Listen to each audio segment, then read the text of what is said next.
किरातार्जुनीयम के प्रथम सर्ग के 32 श्लोक हमने पढ़ लिए हैं और एक बार जो पढ़ा है उनको हम दोहरा लेते हैं और उसके लिए जैसे पहले हमने प्रश्नों को हल किया है वैसे ही आज भी हम प्रश्न हल करेंगे।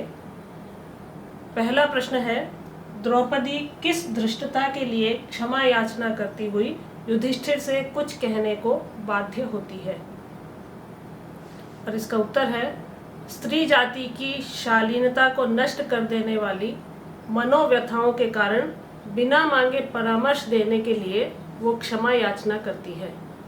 क्योंकि द्रौपदी का अपमान हुआ था इसलिए वो आहत है और इसीलिए वो क्रोध के कारण कुछ कहने को बाध्य होती है और बिना मांगे युधिष्ठिर को परामर्श देती है, इसलिए वो पहले ही क्षमा याचना कर लेती है। अगला प्रश्न है, द्रौपदी ने पांडवों की दुर्दशा का मुख्य कारण क्या बताया है? और इसका उत्तर है, पांडवों की मूर्खता, उनका अविवेक और उनका प्रमाद अर्थात आलस्य, ये उनकी दुर्दशा का मुख्य कारण द्रौपदी बताती है। अगला प्रश्न है, कपटपूर्ण व्यवहार करने वालों के साथ कैसा व्यवहार करना चाहिए?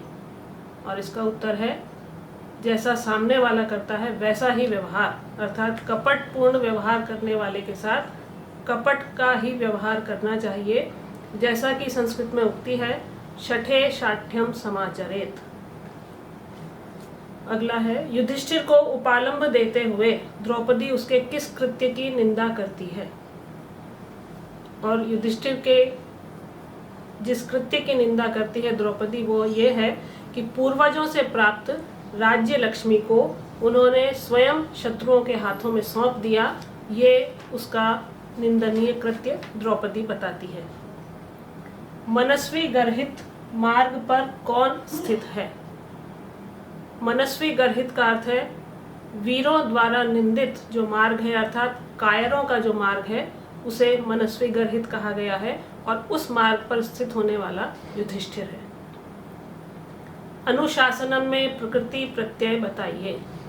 इसमें शास धातु है, अनु उपसर्ग है और ल्युट प्रत्यय है।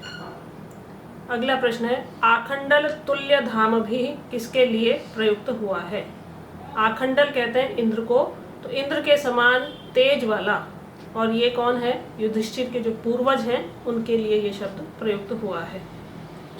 मतंगजेन इव किसके लिए प्रयुक्त हुआ है? और ये भी युधिष्ठिर के लिए प्रयुक्त हुआ है कि मतवाले हाथी के समान फेंकी गई माला जैसे उन्होंने उपभुक्त पृथ्वी को त्याग दिया है, इसलिए ये युधिष्ठिर के लिए प्रयुक्त हुआ है। मूढ़ धियः का समास विग्रह व समास बताइए।